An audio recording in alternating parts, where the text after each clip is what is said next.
comentário de duas outras passagens da poética de Aristóteles, que vão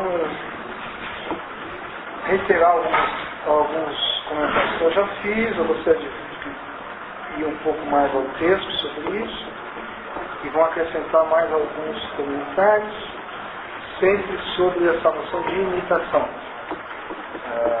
por causa do sentido que ela tem na poética e que pode ser, digamos assim, usado por nós, pelo menos a ideia geral do que está envolvido na imitação, na compreensão da apologia como um todo. Eu vou citar aqui duas passagens um pouco mais longas da poética. Eu estou usando aqui, eu não coloquei isso na lousa, estou usando aqui a tradução do professor Eudoro de Souza,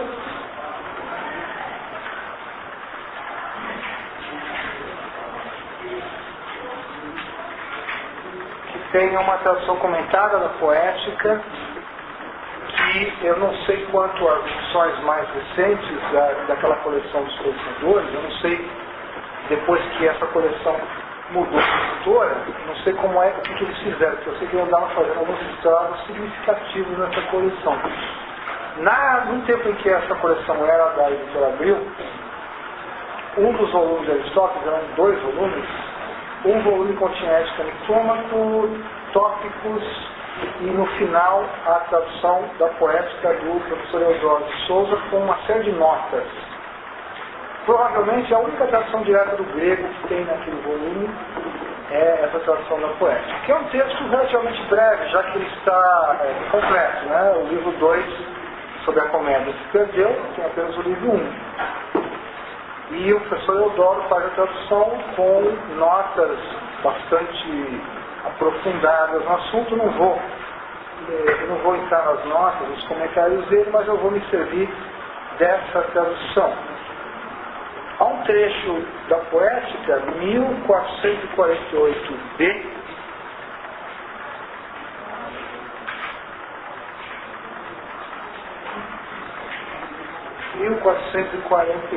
B4 até 24,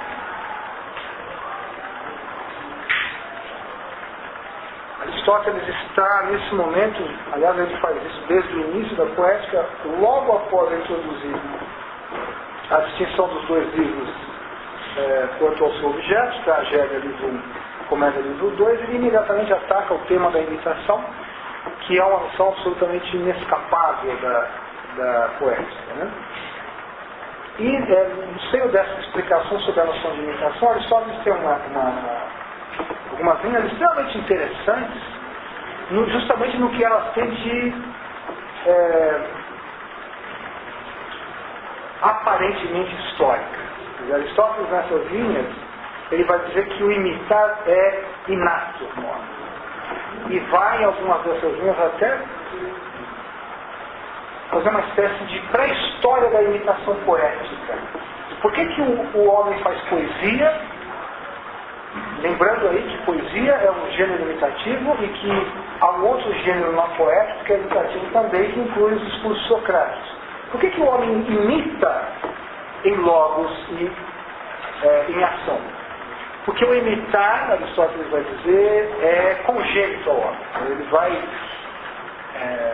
de tal maneira, a noção de imitação importante aí, que ele vai mesmo como que retraçar uma espécie de pré-história da imitação poética, dizendo o homem imita poeticamente porque, na verdade, ele aprende imitando. A forma de viver do homem, e que inclui a aquisição de novos conhecimentos que se transformam em aprendizado, nada mais é do que imitação.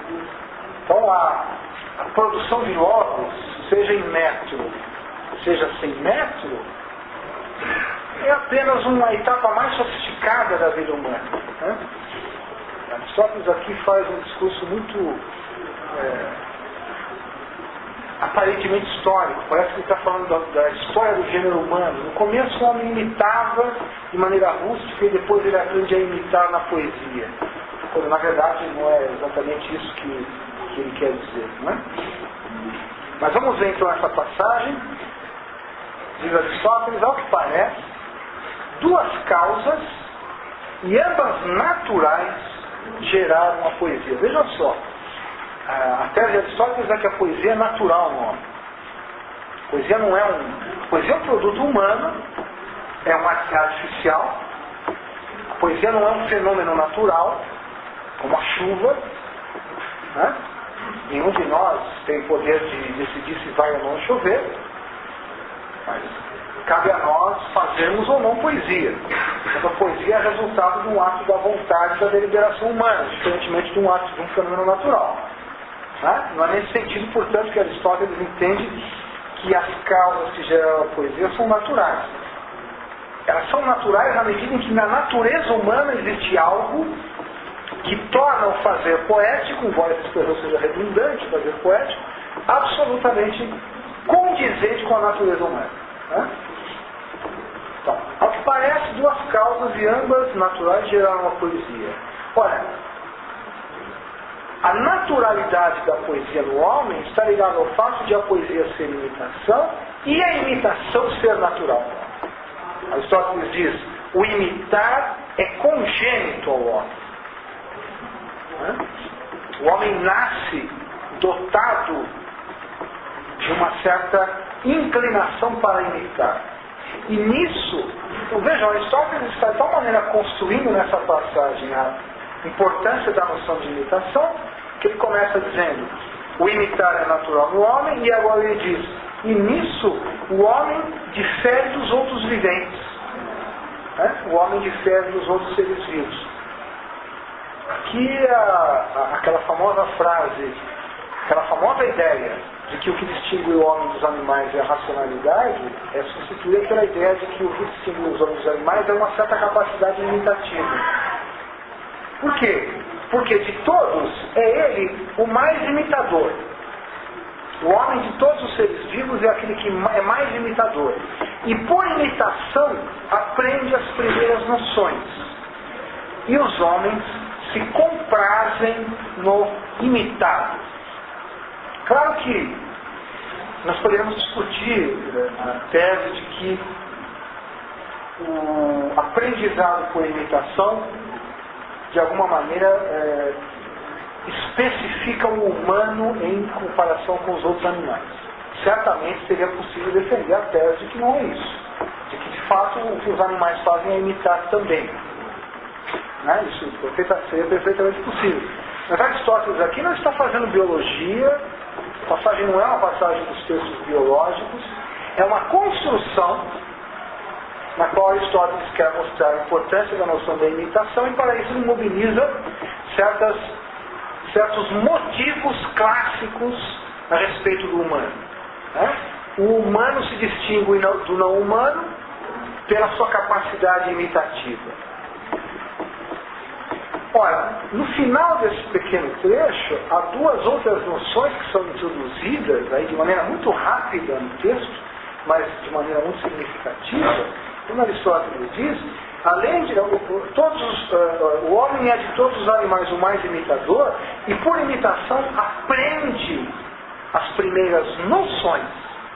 Aqui é evidente que Aristóteles está pensando na infância dos indivíduos. Os aprendizados mais primitivos dos homens são imitações. É por imitar que aprendemos alguma coisa. Aqui também nós estamos num contexto da poética, não estamos no contexto, por exemplo, da ética. Mas na ética, Aristóteles vai retomar essa ideia e vai fundamentar a ideia de que a aquisição do conhecimento moral se dá por imitação. Eu me torno virtuoso agindo virtuosamente. Mas como é que eu posso agir virtuosamente se eu não sou virtuoso? Resposta, eu imito os virtuosos. E ao imitar os virtuosos, eu adquiro um caráter virtuoso. Esse caminho não é o que nos interessa aqui. Uma via não intelectualista para a aquisição das virtudes morais, nisso Aristóteles está brigando com Sócrates. Nós vamos ver, provavelmente ainda nesse semestre, chamado intelectualismo socrático. Mas o que importa aqui é que, ao entronizar o conceito de imitação, nós temos o seu caráter inato, a sua função pedagógica, aprendemos por imitar, e, finalmente, uma terceira dimensão da imitação, que é aquela que, evidentemente, torna possível entender que a imitação possa ter uma dimensão poética. Quando ele diz, e os homens se comprazem no imitado. Em outras palavras, temos prazer em observar imitação. Causa-nos prazer ver numa tragédia a imitação de ações de heróis de Deus. Temos, como diz Aristóteles, nos comprazemos no imitado. O espetáculo do produto da imitação produz prazer para o homem. Então, além de uma dimensão natural e de uma dimensão pedagógica, uma dimensão poética, que está relacionada com o prazer que se produz com a imitação. Nesse ponto, Aristóteles não está inovando, na verdade está retomando, que entre nós quase sempre ele faz isso, mas não se faz por aí, ele está retomando Platão. Ele retoma Platão mais do que gosta de admitir, na verdade. Por quê? Porque Platão é um crítico ferrenho da imitação, mas nunca deixa de reconhecer que, apesar dos efeitos nocivos da imitação, dessa imitação que eu vejo numa tragédia, numa comédia, num primeiro momento há um sentimento de prazer produzido pela imitação. Para Platão, esse sentimento de prazer vai ser seguido por um malefício à alma dos indivíduos. Mas isso não importa aqui. O que importa é, sempre a imitação levará a sentimentos de prazer. John Octávios escreveu uma ideia que fala de imitação. Tem essa ideia sobre isso? Essa é uma ideia comum. É uma ideia comum de que o aprendizado se dá por imitação. Quando Protágoras descreve a educação que as crianças recebem nos bancos das escolas, por exemplo, a ideia de que você deve decorar os poemas, tudo isso envolve uma certa de imitação. É uma ideia básica da educação. De uma etapa inicial da educação, pelo menos. Então, nós vemos aí nessa breve passagem a noção de imitação se espraiando aí pela dimensão natural, pela dimensão educativa e pela dimensão poética. Bom, Aristóteles continua dizendo, sinal disto, de que os homens se comprazem no imitado, porque o que interessa a ele nesse momento é isso, é a imitação enquanto produção de prazer, que justifica a produção poética. Sinal disto é o que acontece na experiência. Nós contemplamos com prazer as imagens mais exatas daquelas mesmas coisas que olhamos com repugnância. Esse argumento é extremamente interessante. Aquelas coisas que, na realidade, produzem em nós um sentimento de repugnância, quando imitadas, produzem em nós o sentimento do prazer. Por exemplo, as representações de animais ferozes ou de cadáveres. Imagine então, vou pegar um exemplo da pintura, embora a pintura seja sempre um exemplo delicado. Vocês conhecem possivelmente um quadro de Rembrandt chamado Lição de Anatomia. Um braço aberto, com todos os nervos e músculos expostos. E o professor dando uma aula de anatomia e os seus alunos observando.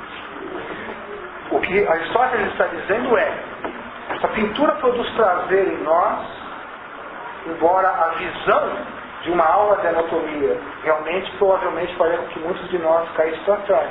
Eu, pelo menos, provavelmente desmaiaria nessa aula. Porque causa repugnância à visão da realidade desse fato. A imitação desse fato, por ser uma imitação, e porque imitar é natural no homem, pode produzir prazer. Uma boa pintura sobre um fato repugnante é prazerosa porque imita com eficácia o fato, ainda que ele seja repugnante. Então, sinal de que nós nos comprazemos no imitado é o que a experiência nos mostra. Contemplamos com prazer as imagens mais exatas daquelas mesmas coisas que olhamos com repugnância, por exemplo, as representações de animais ferozes, de cadáveres. E aqui Aristóteles está, então, voltado para a ideia, como nós vimos na primeira parte do comentário dele, para a ideia de que a imitação, ela é um fenômeno humano geral. Nós nascemos imitando, nós imitamos naturalmente, aprendemos imitando, gostamos de ver boas imitações, né? E por isso, então, Aristóteles diz, nós nos comprazemos no imitado, e a causa disso é que o aprender não só muito apraz aos filósofos, e é evidente que a palavra filósofo aí tem que ser tomada num sentido muito amplo, aqueles que se dedicam a algum tipo de saber, de modo geral, o aprender não só muito apraz aos filósofos, mas também igualmente aos demais homens, se bem que menos participem dele. Efetivamente, tal é o motivo porque se deleitam perante as imagens. Olhando-as, aprendem e discorrem sobre o que seja cada uma delas. E dirão, por exemplo, este é tal. O fenômeno da identificação no imitado, na imitação daquilo que foi imitado, que me permite dizer este é tal, produz o que Aristóteles está chamando assim de um certo prazer, de um certo deleite. Vou tomar um exemplo que eu já dei na semana passada. As nuvens de Aristófanes, quando imitam Sócrates. A imitação de Sócrates nas nuvens de Aristófanes é muito polêmica, como nós vamos ver. Nós já vimos e vamos ver. Mas certamente elas não seriam eficazes se a audiência não fosse capaz de, diante daquela encenação, dizer, esse é Sócrates. Não no sentido de que Sócrates disse tudo isso, Sócrates faz tudo isso, mas estamos identificando aquela personagem da comédia como sendo Sócrates. Porque conhecemos Sócrates, e aquele Sócrates que está nos fazendo rir, remete, de alguma maneira, em alguma medida, ao Sócrates real. Esse fato de reconhecer o imitado no interior da imitação produz o prazer e o deleite dos homens em geral, né? Efetivamente, tal é o motivo por que se deleitam perante as imagens, olhando-as, aprendem e discorrem sobre o que seja cada uma delas e dirão, por exemplo, este é tal. Porque se suceder que alguém não tenha visto o original, nenhum prazer lhe advirá na imagem. Se eu não sei quem é Sócrates, nunca o vi, não tive com ele nenhum contato, não terei como desfrutar do deleite diante da encenação das nuvens, ainda que eu possa estar diante de cenas cômicas, muito engraçadas, eu não serei capaz de passar por esse fenômeno que Aristóteles diz, esse é Sócrates. Né?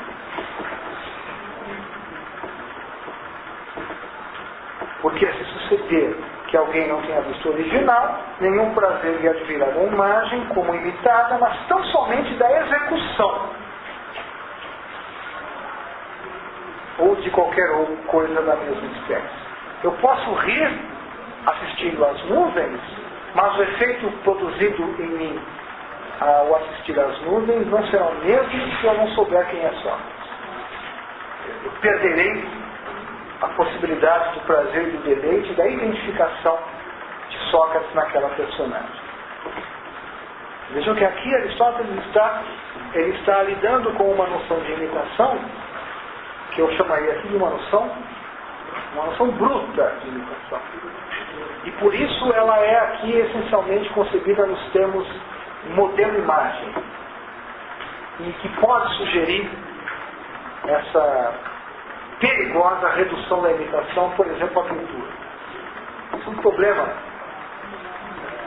no qual Platão tem muita responsabilidade, né? Platão queria desqualificar a imitação, que é de que imitar é como reproduzir uma imagem. Não é isso que está em jogo. A reprodução, entre aspas, de Sócrates nas peças nuvens não é boa porque a personagem que representa Sócrates está vestida como Sócrates, está parecida visualmente com Sócrates. Mesmo porque nós sabemos que na comédia antiga, os personagens usavam máscaras, não havia essa ideia da fidelidade ou da encenação visual do personagem. Os personagens usam máscaras, o que traz o efeito do deleite, do reconhecimento é o logos dos indivíduos e são as ações. Não é a face do indivíduo. A imitação não é pôr uma barba postiça, né, para ficar parecido com o imitado. Não é aí que está a imitação. Isso não tem importância nenhuma nesse contexto. Então aqui Aristóteles está lidando um pouco com essa concepção mais, digamos, mais bruta da imitação, na qual aparentemente imitar é produzir uma imagem a partir de um modelo no sentido visual. Não é bem isso que Aristóteles quer, mas é um pouco isso de que ele parte, porque a imitação aqui ela é um fenômeno humano geral, né? Ora, tudo isso permite a Aristóteles então concluir o seguinte: sendo pois a imitação própria da nossa natureza, é disso afinal de contas que se falava, né? O homem imita e se compraz nos produtos da imitação, porque a imitação é algo próprio da natureza humana. E aí ele faz uma afirmação que tem um ar histórico. Mas é preciso muito cuidado com isso. Aqueles que no princípio, né, no princípio é que é perigoso, os que no princípio foram mais naturalmente propensos para tais coisas, pouco a pouco deram origem à poesia, procedendo desde os mais toscos improvisos.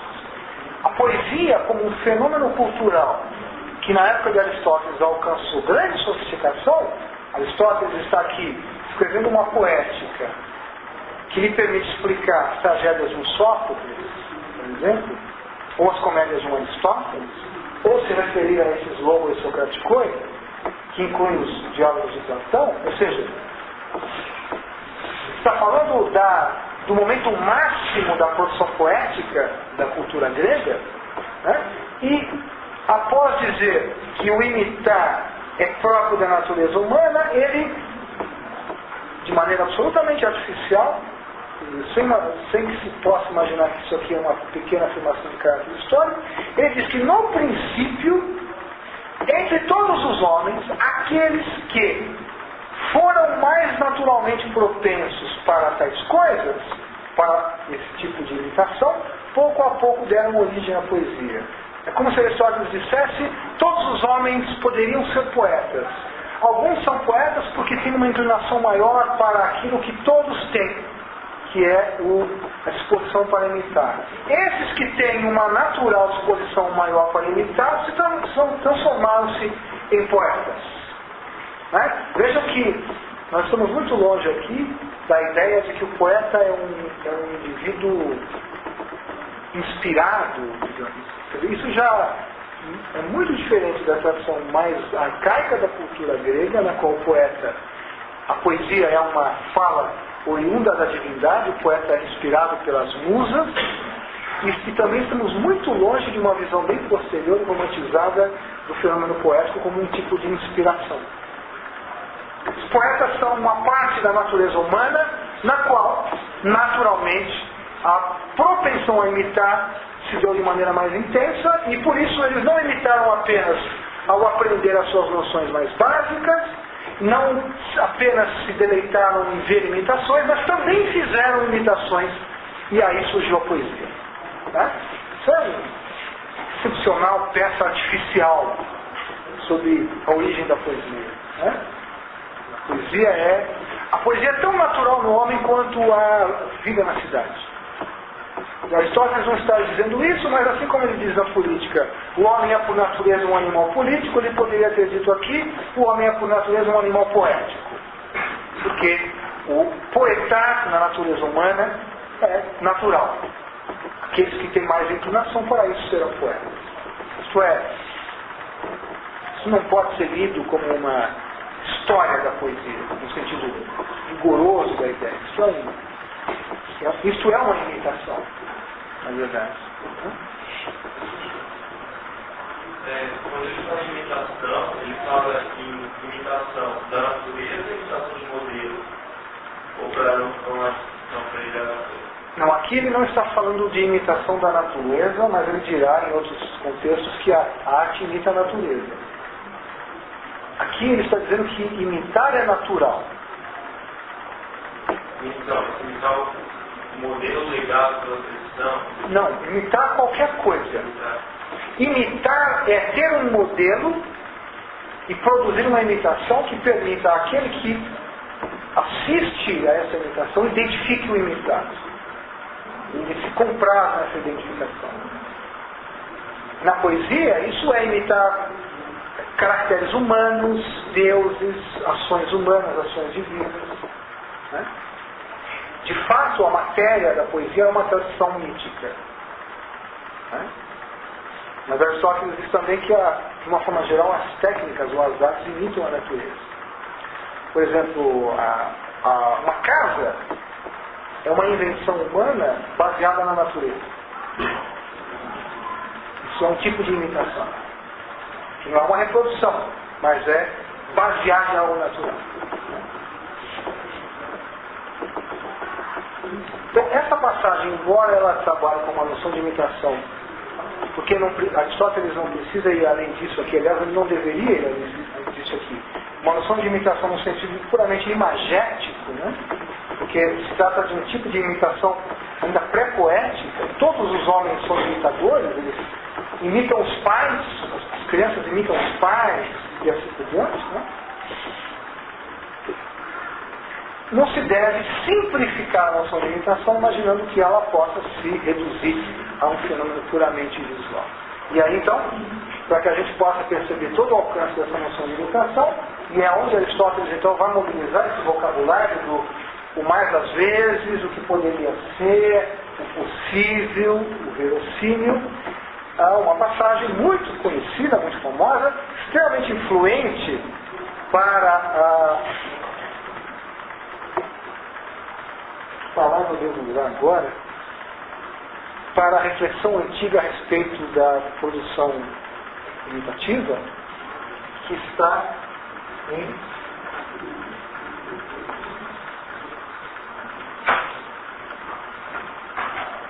mil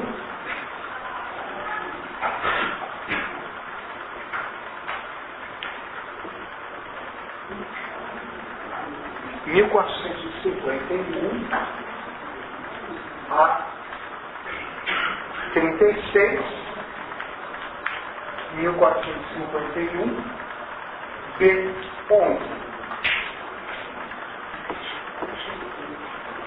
que é a passagem em que Aristóteles, após descrever o que vem a ser imitação, a partir do que foi dito até agora sobre imitação, vai tentar nos convencer de uma tese extremamente, para nós, acostumados com uma certa concepção de poesia, extremamente surpreendente, de que a poesia é mais filosófica do que a história. Diferem o poeta e o historiador, o tipo de logos da poesia, o tipo de logos da história se distinguem, e essas distinções nos permitem concluir que a poesia é mais filosófica do que a história. Isso interessa muito a nós, porque a poesia é imitação, e o logo socrático é imitação. E, num certo sentido, então, isso nos ajuda a entender por que o tipo de discurso que nos interessa aqui pode ser chamado por Aristóteles de mais filosófico do que a história. Olha, a apologia de Sócrates e os diálogos que nós vamos ler não são históricos, são imitativos. E isso já lhes confere, segundo a visão aristotélica, um estatuto filosófico superior em comparação com a história. Portanto, se a apologia de Sócrates não é a transcrição literal do discurso socrático, é porque é somente assim que ela pode ser filosófica. Se nós pudermos aplicar a análise aristotélica a esses produtos imitativos de Platão, a ausência de uma historicidade rígida, a ausência de uma pretensão de verdade histórica, E a presença de uma motivação de verossimilhança, à luz dessa passagem que nós vamos ver, mostra que para Aristóteles esse tipo de texto é mais filosófico do que Aristóteles. E certamente isso é o que Platão quer. Platão quer produzir um texto verossímil, e essa verossimilhança lhe confere um espaço filosófico na construção da figura socrática. Bom, vejamos essa passagem então. Aristóteles diz: pelas precedentes considerações, portanto, tudo foi dito sobre a ideia de imitação até agora, se manifesta que não é ofício do poeta, e não custa lembrar, o poeta aqui joga no time do escritor de Logo e Socraticoi. Ambos são imitadores. Né? O que vale então para o poeta aqui, na medida em que a noção de imitação torna o poeta próximo do escritor de discursos socráticos, vale também para o autor de discursos socráticos.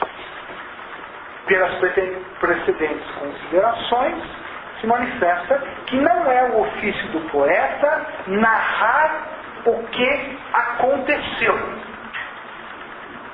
Um poeta como Homero, um poeta como Ésquilo, um poeta como Píndaro, não narram o que aconteceu. Os poemas desses autores não pretenderam ser narrativas de algo que tenha acontecido. É assim que Aristóteles entende a poesia. Né? É sim ofício do poeta poder representar o que poderia acontecer. Quando o sacerdote Crises, pai de Criseida, recebendo um não de Agamenão, quando lhe pede que devolva-lhe a filha, vai ao templo do deus Apolo pedir a Apolo que puna os gregos. Esta narrativa não é uma narrativa que se pretenda, segundo Aristóteles, de algo que aconteceu, mas de algo que poderia acontecer. E o que significa aí poderia acontecer? Significa que um sacerdote procede, o mais das vezes, desse modo. Portanto, a narrativa ganha verossimilhança, porque a ação do sacerdote corresponde àquilo que se espera que faça um sacerdote. Né? Ele não vai então pegar uma lança e desafiar Agamenão para um combate. Aquiles faria isto. Né? Se Homero representasse Aquiles indo ao templo do deus Apolo, ou pedindo à sua mãe, a deusa Tétis, que punisse Agamenão, em vez de desafiar Agamenão para o duelo, nós não estaríamos diante de um discurso verossímil sobre aquilo. Né? Então, a verossimilhança da narrativa está na relação entre a ação ou a fala da personagem, do tipo, e aquilo que caracteriza o que o tipo é o mais das vezes. Né? É a isso que visa a imitação. Então a imitação de Crises não é a reprodução de uma personagem histórica, é a construção de um tipo que satisfaz aquelas exigências relacionadas àquele tipo. Isto é verossimilhança, isto é representar o que poderia acontecer. Então Aristóteles diz, não é ofício do poeta narrar o que aconteceu, é sim ofício do poeta representar o que poderia acontecer. Quer dizer, o que é possível. A ação de Crises ao pedir ao deus Apolo que puna Agamenão, sendo ele um sacerdote, é uma ação possível para o sacerdote. É uma ação que diz respeito ao que é possível ser feito por um sacerdote. Está nas possibilidades de ser um sacerdote. E Aristóteles então acrescenta um vocabulário aqui um tanto perigoso por causa de algo que eu disse antes do intervalo.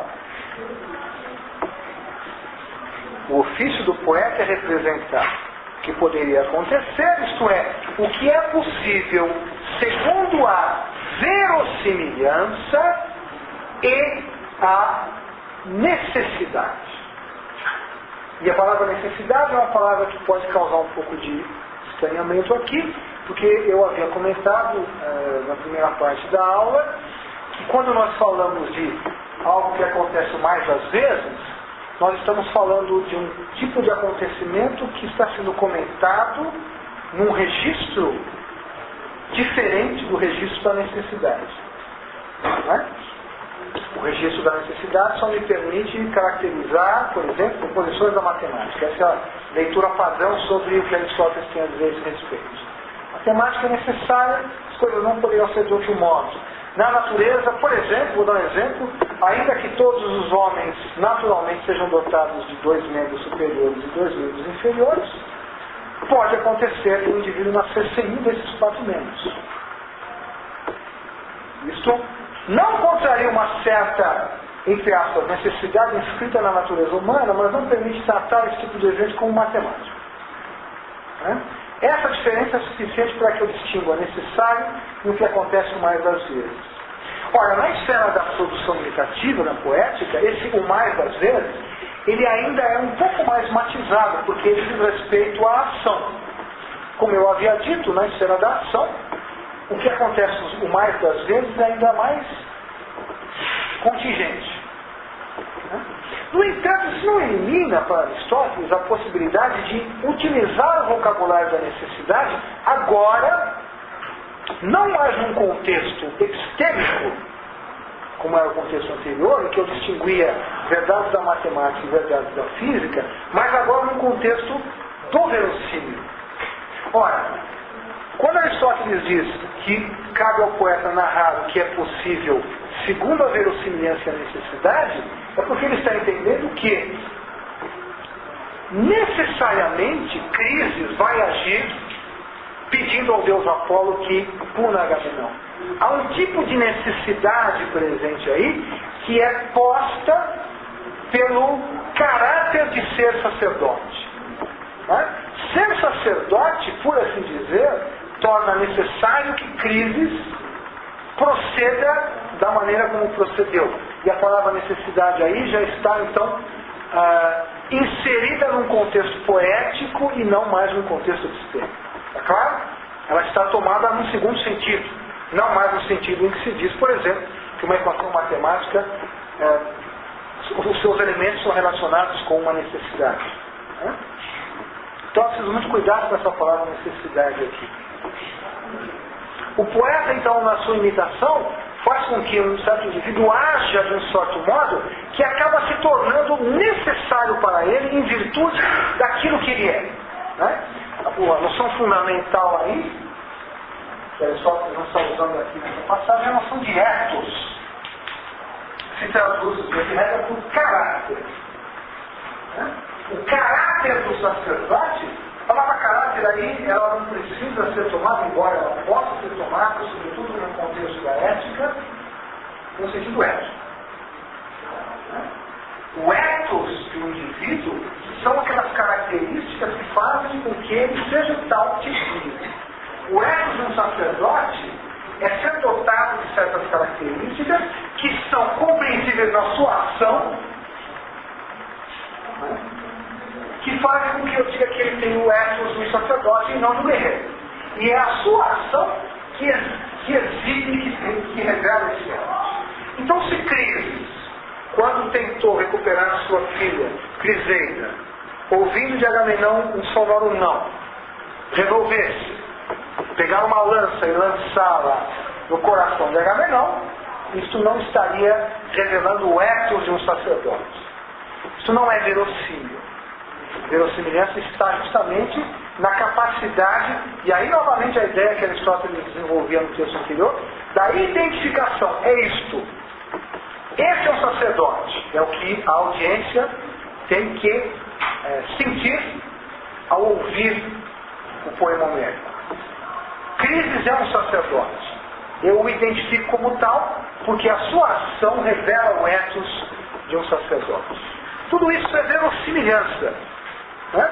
Tudo isso é um certo tipo de necessidade na relação entre o caractere da personagem e a ação que ela deve executar na medida em que detém aquele caráter. Uma necessidade, portanto, que já não tem mais aquele significado forte do contexto cognitivo. Né? Tanto isso é imitar, fundamentalmente. Ora, por que tudo isso que foi dito até aqui significa que o poeta não narra o que aconteceu? E por que, com isso, Aristóteles pode dizer que o poeta e o historiador diferem justamente aí? Ele diz, com efeito, não diferem o historiador e o poeta por escrever em verso ou prosa. Embora haja uma diferença formal entre o discurso do historiador e o discurso poético, que pode ser descrita nesses termos, a poesia é verso, a história é prosa, né? O logos socraticos é prosa. Né? Com efeito, não diferem o historiador e o poeta por escrever em verso ou prosa, pois bem poderiam ser postas em verso as obras de Heródoto, e nem por isso deixariam de ser história. Se um bom versejador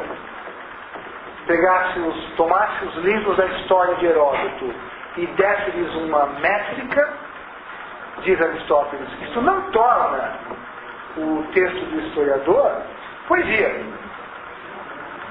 porque não é imitação como a poesia é. E se fosse em verso, o que era em prosa? Diferem sim o poeta e o historiador no fato de que um diz as coisas que sucederam. O historiador. A intenção do historiador é dizer o que sucedeu. Se vocês lerem algumas páginas adiante dessa passagem, vocês vão ver que mesmo no discurso histórico há uma certa dose de imitação. Mas o ponto é que, essencialmente, o discurso histórico narra algo que, de fato, aconteceu. Se o faz bem ou não é o ponto aqui. O ponto aqui não é se o Heródoto foi um bom historiador, o ponto é o logos que Heródoto produz pretendeu dizer algo que de fato aconteceu. Ora, e o outro diz não as coisas que sucederam, mas as que poderiam suceder. Né? Poderiam suceder significa que seria perfeitamente possível que um sacerdote real, vivendo os acontecimentos que Crises vive no primeiro canto da Ilíada, reagisse com os mesmos atos executados por Crises no primeiro canto da Ilíada. É isso que significa dizer que o poeta narra aquilo que poderia ocorrer. Né?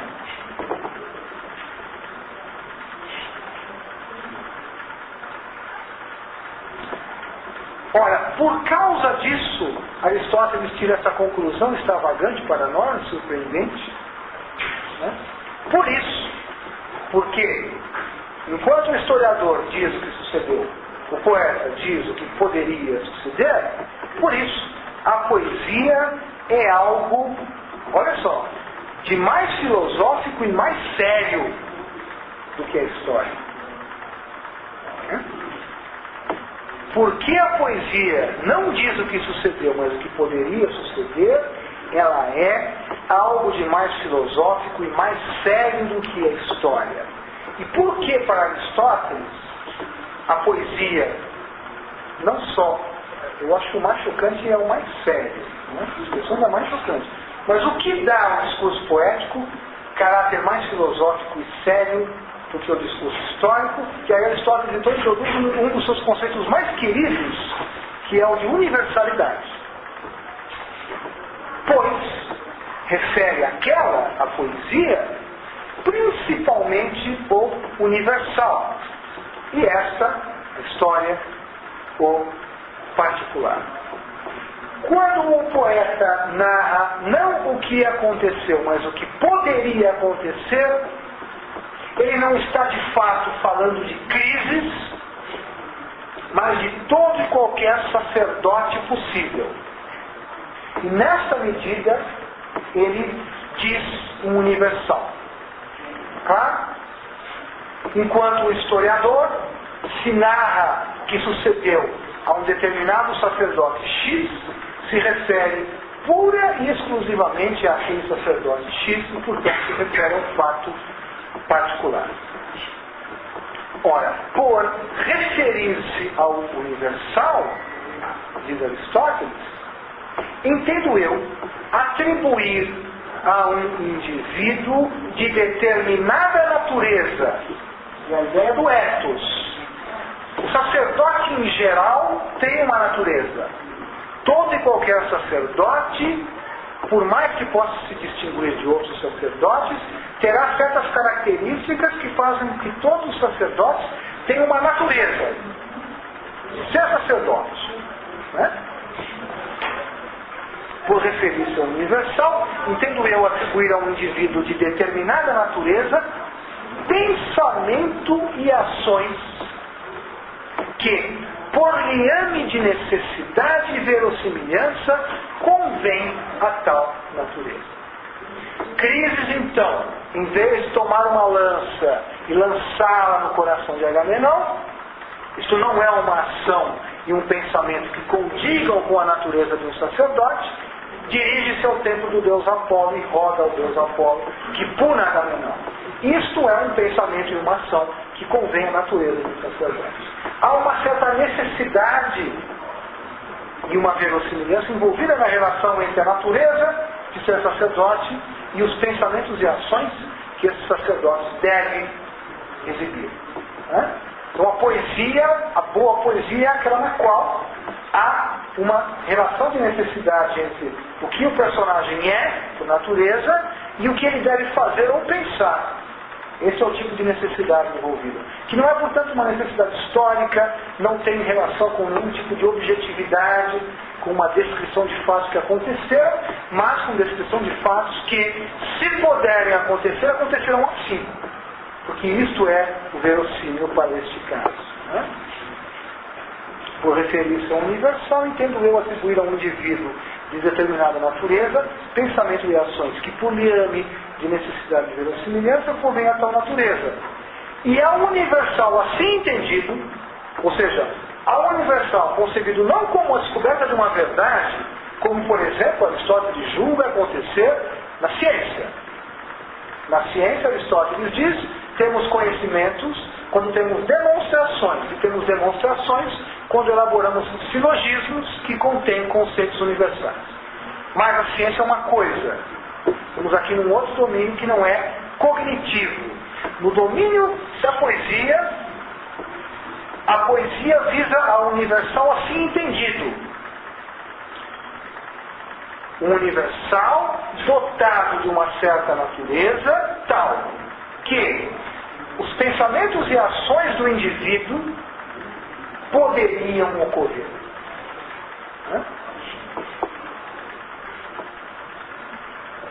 E a universal assim entendido visa a poesia, ainda que dê nomes às suas personagens. Crises, para Aristóteles, é um nome possível da personagem do sacerdote, que é pai da jovem raptada, capturada por Agamenon. Apenas isso.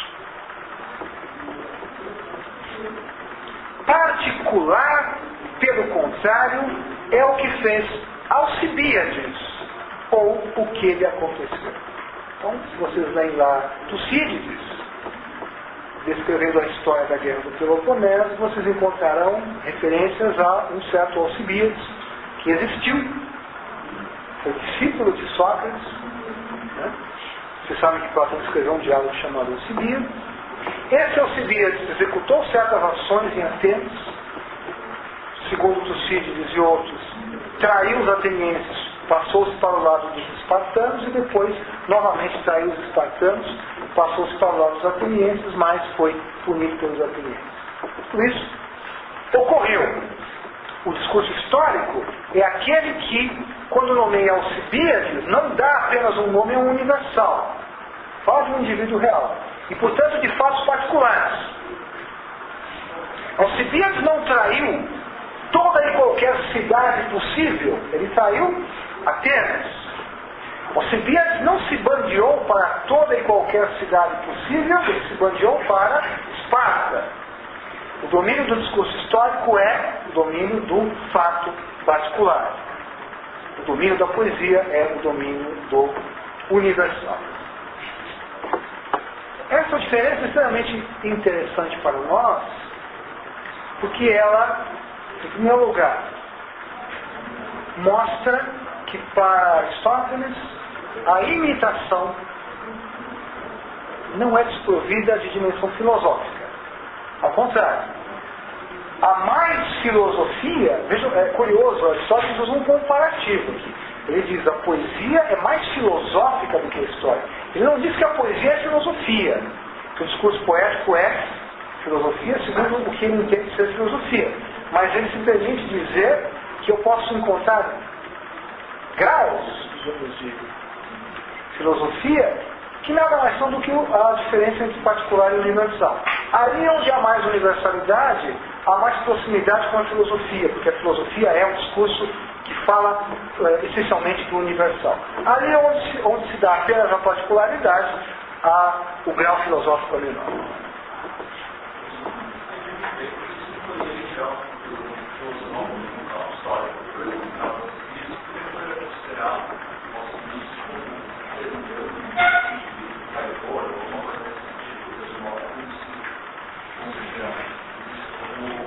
Pode, mas veja, o discurso que fala sobre o que Alcibíades fez não é um discurso filosófico.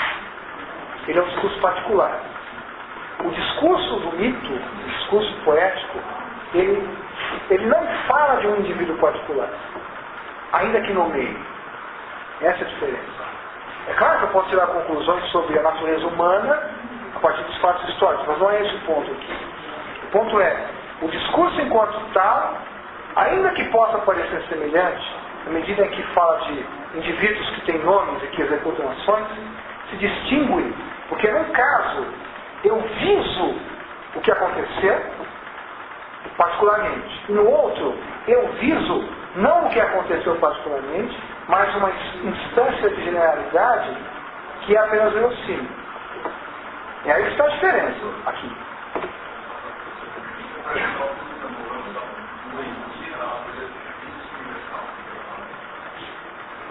Por exemplo, vou dar um exemplo.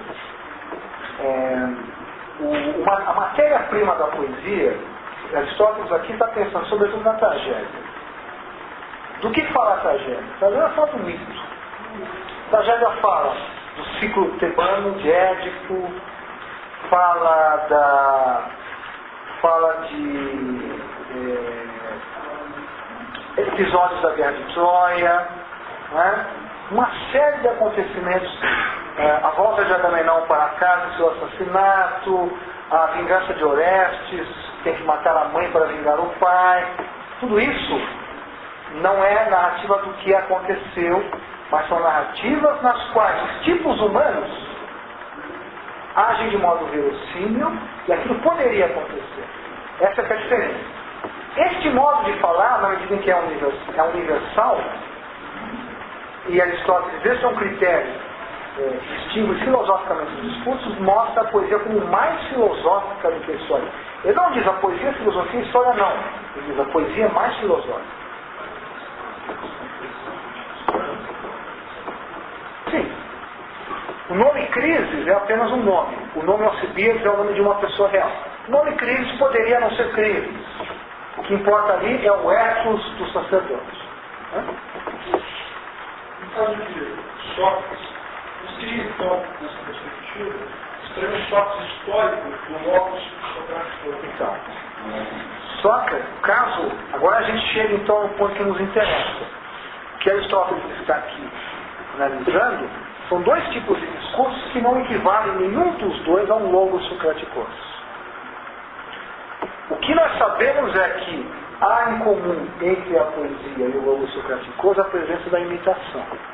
Mas a poesia, quando ela lida com o que poderia acontecer, com o verossímil aqui, e o que lhe dá um índice de universalidade, é porque, de fato, não há na matéria da poesia nenhuma pretensão histórica.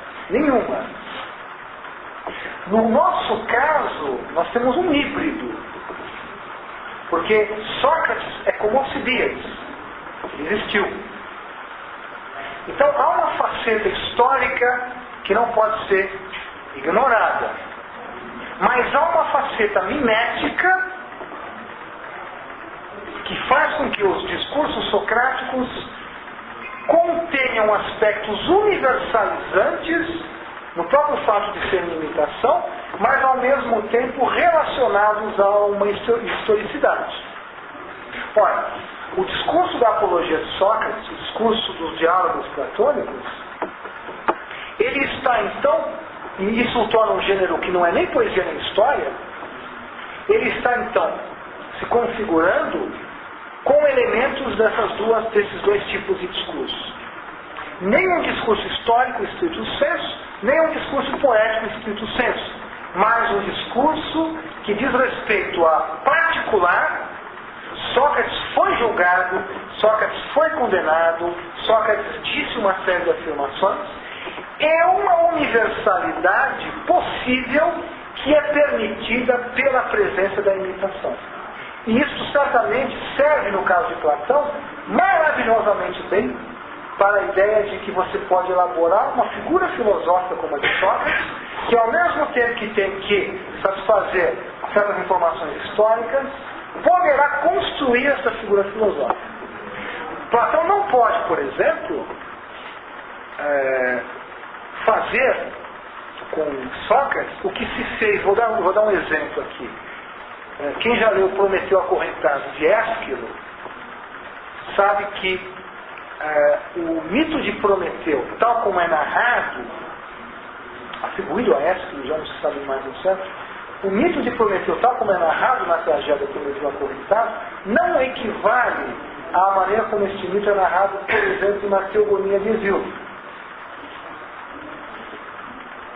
Se vocês perguntarem qual das duas narrativas é a verdadeira, essa não é uma pergunta cabível aqui.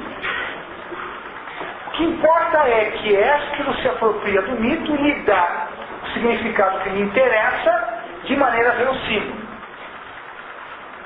Né? Isso é o que importa a Ésquilo e ao espectador da tragédia.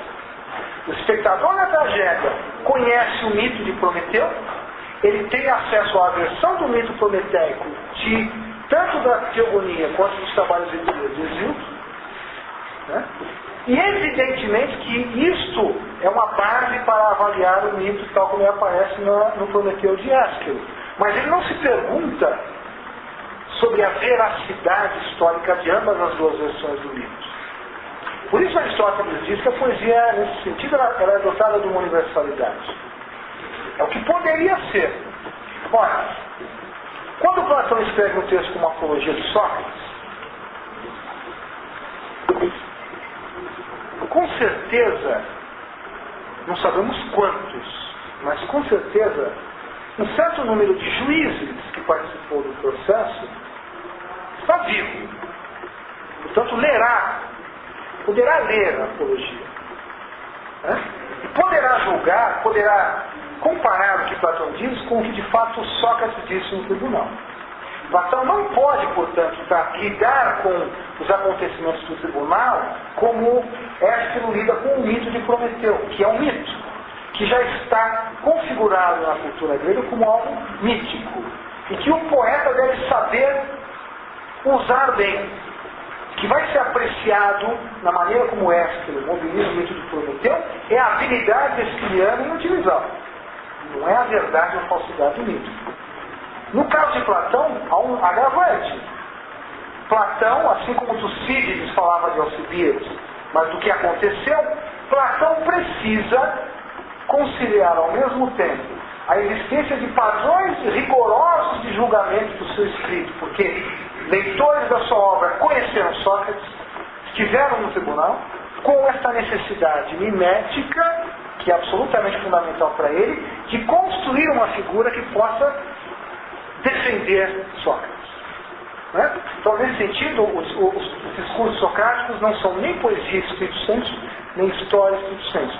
Eles são uma imitação que precisa flertar com a história, que precisa reconhecer o caráter, a dimensão histórica do seu objeto. Então, um texto como a Apologia, ao mesmo tempo que não deve ser lido como documento histórico, não deve ser lido como o que nós chamaríamos hoje de ficção. E a Apologia no ponte que estava por ouvir dizer. Também. Chegou alguém contou para ele. Sim, isso é parte da construção do discurso. Ele não está presente no tribunal. Então a gente não pode afirmar que o que ele diz é resultado da sua presença no tribunal. Mas ele está elaborando um Sócrates que é o Sócrates que ele julga que deve ser defendido das acusações sofridas. Né? Então, digamos que o Sócrates da Apologia é um indivíduo sobre o qual se dizem coisas universalizadas. Ele é uma personagem histórica, portanto, o autor Platão precisa manter-se dentro dos mínimos parâmetros históricos, não pode atribuir a Sócrates algo que esteja longe do que Sócrates disse, mas se eventualmente pode dar ao discurso socrático do texto que ele está construindo uma dimensão filosófica, um desdobramento filosófico que talvez não estivesse no próprio discurso socrático. Então a ideia de que a imitação abre uma porta para uma universalização é algo, por isso que nós somos a poética de Aristóteles, porque se Platão imita Sócrates na Apologia, esse imitar é justamente a chave para que se possa, no interior do discurso, transitar entre o discurso do indivíduo Sócrates, entre o julgamento histórico do que é dito e uma certa dimensão filosófica desse discurso, que é, como vocês vão ver, uma tentativa do próprio Sócrates do texto de universalizar sua própria experiência pessoal.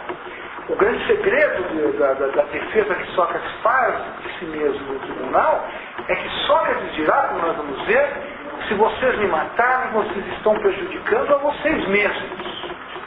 Portanto, a sua defesa, ele diz, é uma defesa da cidade de Atenas. Ele está, no fim, fazendo o quê? Transitando entre a sua individualidade para uma universalidade na cidade. Né? Ora, esse trânsito, ele, na verdade, no discurso produzido por Platão, ele é possível porque o discurso é uma construção imitativa. Né? Então, Platão introduz mimesis aí nos seus textos sobre Sócrates, e isso é também um espaço para os desdobramentos que obedeceriam a interesses filosóficos próprios de Platão. Platão está, sim, interessado em enriquecer a postura socrática histórica, de modo a produzir uma nova réplica defensiva de Sócrates. Né? Bom, e aí é que nós vamos encontrar, então, esses elementos filosóficos que nós poderíamos ler como a base teórica que justifica para Sócrates.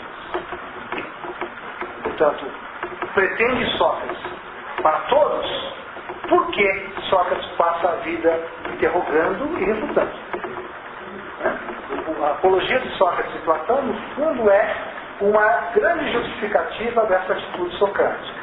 Essa justificativa não pode ser apenas um retrato histórico, não pode ser apenas uma imitação, ela é um trânsito frequente entre o que aconteceu de fato no tribunal e um desdobramento provavelmente já platônico, um enriquecimento platônico, filosófico, disso que Sócrates foi e disso que ele viveu. Né?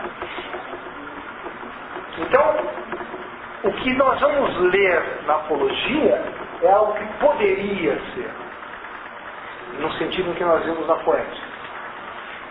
É extremamente condizente com o ethos socrático aquilo que será dito por Sócrates no texto da Apologia.